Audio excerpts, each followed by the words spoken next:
Olá pessoal, beleza? Tudo bem? Tranquilo? Reinaldo aqui, professor Pica-Pau, conversando com vocês. Salve, salve! Falar um pouquinho aqui, moçada, sobre curva de aquecimento e de resfriamento. Vamos pegar uma substância, obviamente uma substância legal para a gente trabalhar.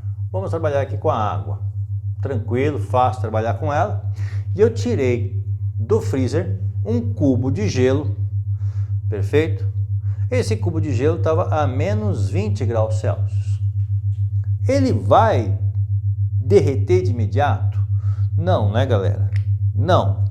O gelo, ele derrete quando ele atinge o quê? A sua temperatura de fusão. Então, a substância só muda de estado quando atinge a temperatura de mudança de estado específica dela. Opa, no caso, o gelo de água só derrete quando chegar na temperatura zero.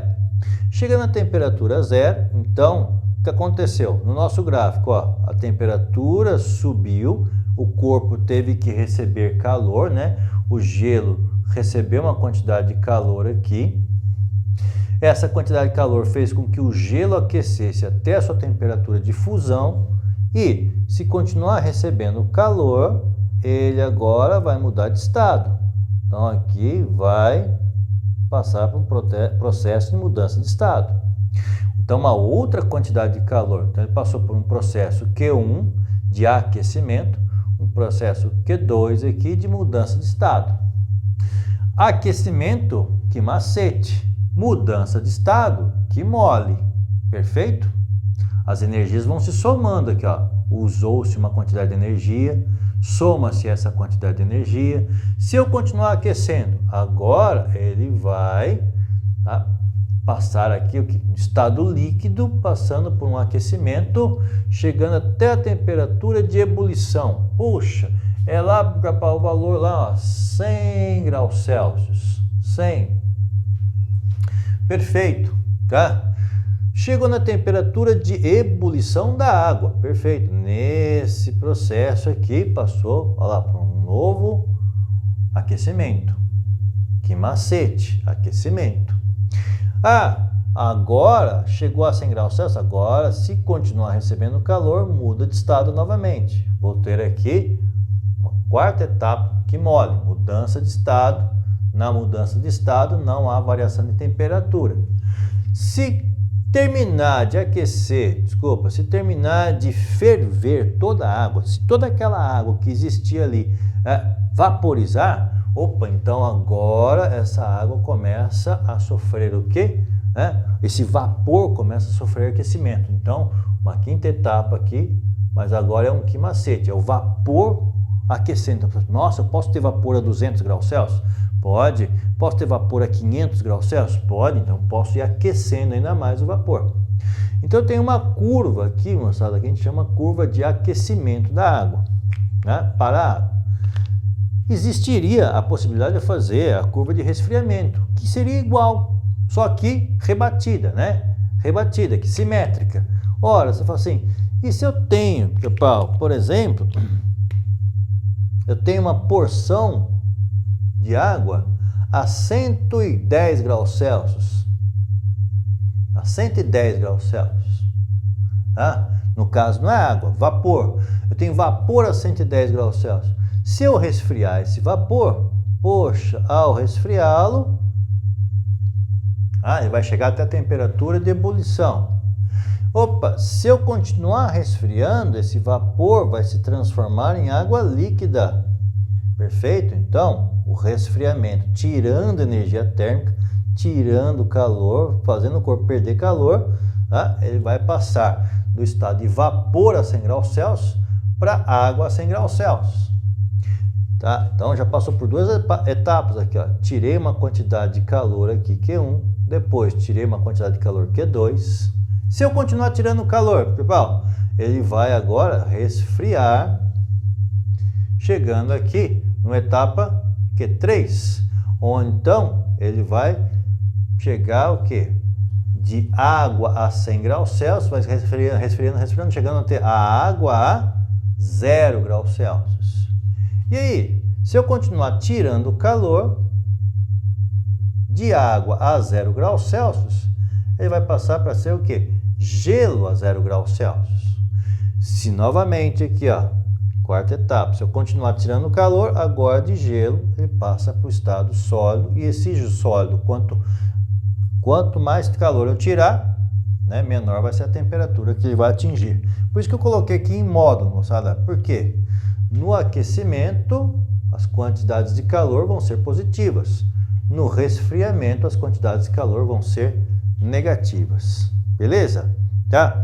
Então, aqui nós temos uma curva de aquecimento e resfriamento, tá? Das substâncias. No caso aqui, a substância específica é a água, por isso que o gráfico corta aqui o zero, então a mudança do sólido para líquido no zero aqui. Ah, mas se fosse um metal? Ah, se fosse a parafina, tá? Não seria o corte aqui da substância, não seria aqui no zero. Zero é porque é a água passando de 0 graus Celsius no estado sólido para 0 graus Celsius no estado líquido. Perfeito? A gente aproveita esse momento, moçada, para falar o quê? Já que eu estou falando em curvas de aquecimento e resfriamento, de sólido, líquido e gasoso, é legal a gente aproveitar aqui esse momento para dizer que essas 3 fases, né, o sólido, o líquido e o gasoso, eles podem constar em um diagrama só, que a gente chama de diagrama de fases, onde esse diagrama é um gráfico. É um gráfico que vai apresentar para nós os 3 estados simultaneamente. Tá? É um gráfico que eu vou constar aqui pressão e aqui vou fazer constar temperatura. Perfeito? Pressão e temperatura. Nesse gráfico eu vou poder constar aqui os 3 estados da matéria. Então eu vou ter 3 curvas. Tá joia? E essas 3 curvas representam para mim, cada uma delas, tá, uma divisão entre 2 estados físicos. Então eu vou ter aqui essa primeira região, tá, que representa a região dos sólidos.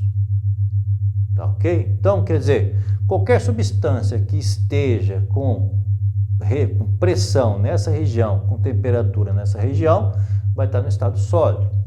Se a substância se encontra nessa região, se encontra no estado líquido. Já se estiver nessa última região, nesse espaço que sobrou aqui, vai estar na região do gasoso. Perfeito, perfeito. Esse gráfico é um gráfico de interpretação visual, onde essa curva é a curva que separa o sólido do líquido. Pô, separação do sólido do líquido, então é a curva de fusão, né? É a curva da fusão. Essa curva separa o líquido do gasoso, ou é a curva da ebulição. E aqui essa curva separa o sólido do gasoso, então é a curva da sublimação. Perfeito? E esse ponto aqui, esse pontinho, moçada, esse pontinho recebe o nome de ponto triplo. Ou seja, uma substância que esteja com esta pressão e essa temperatura do ponto triplo, quer dizer que nessa região a substância se encontra tanto no estado sólido, como no estado líquido, como no estado gasoso. Por isso, ponto triplo. A substância se encontra em equilíbrio nos 3 estados da matéria, sólido, líquido e gasoso. Ah, mas, por exemplo, Pica-Pau, vamos conversar aqui a respeito do seguinte. Eu tenho uma substância que estava no estado gasoso aqui, onde eu estou apontando. Mas aí, o que você fez? Você foi lá e aumentou a pressão. Tá? Então, manteve a temperatura, mas foi lá e aumentou a pressão. Se eu aumentar a pressão, olha para onde que ela vem? Para o estado líquido. Aí eu pego e faço um próximo processo. Eu tiro a substância aqui do estado líquido e faço o que com ela? Mantenho a pressão, mas eu esfrio ela diminua a temperatura. Mantendo a pressão, diminua a temperatura. Olha para onde ela vem, estado sólido. Legal? Então é um gráfico de análise visual, literalmente, para a gente analisar o movimento aí. Opa, aumento de pressão, diminuição de temperatura. Ah, eu tenho aqui ó, a substância aqui nessa pressão, nessa temperatura. Mas eu diminuo muito a pressão. Poxa, ela vai para o estado gasoso. Por exemplo, você pegar uma bolha de água que está aqui dentro da espaçonave e jogar essa bolha de água para fora da espaçonave. Nossa, então essa bolha de água vai da pressão atmosférica para zero. Olha o que acontece, ela evapora na hora, né? Sublimação, então do estado, perdão, que é do estado líquido, a bolha de água do estado líquido, foi para fora da nave. Sofreu aqui ó, uma evaporação, uma vaporização instantânea, porque caiu bruscamente a pressão, então ela vaporiza, né? Perfeito? Tá bom? Agora, tem um último ponto aqui, moçada, que é um ponto extremo que é colocado aqui na ponta do gráfico de ebulição, que é o chamado ponto crítico. Tá? Esse pontinho aqui é chamado de ponto crítico. O que significa o ponto crítico? É o ponto a partir do qual, independente de eu aumentar a temperatura, mudar a pressão, a substância não vai sair do estado aqui gasoso. Então, aqui é o estado gasoso. Então, as mudanças de temperatura e de pressão não vão fazer mais com que a substância mude do estado gasoso, permaneça no estado gasoso. Então, a partir desse ponto triplo, quer dizer, do ponto triplo para cá, a substância sempre vai permanecer no estado gasoso. É isso que é chamado ponto crítico. Beleza? Tudo bem, meninos e meninas? Legal? Então, aqui a gente tem o diagrama de fases para nos auxiliar aí nessa análise, na mudança de temperatura, mudança de pressão de uma substância. Legal? E isso nos leva exatamente à ideia de que por que a água ferve a 100 graus Celsius? Mas espera aí, a ebulição da água acontece em 100 graus Celsius na pressão 1 atm. Mas espera aí, e se eu subir a montanha onde a pressão é menor? Opa, na pressão menor, diminuiu a pressão, vai diminuir também, lá, diminuindo a pressão, diminui também a temperatura. Então, opa, em pressões menores que 1 atm, a água vai ferver também numa temperatura menor. Legal? Então o diagrama nos ajuda a ver isso, inclusive. Fechou? Beleza? Até o próximo, galera. Valeu! Tchau!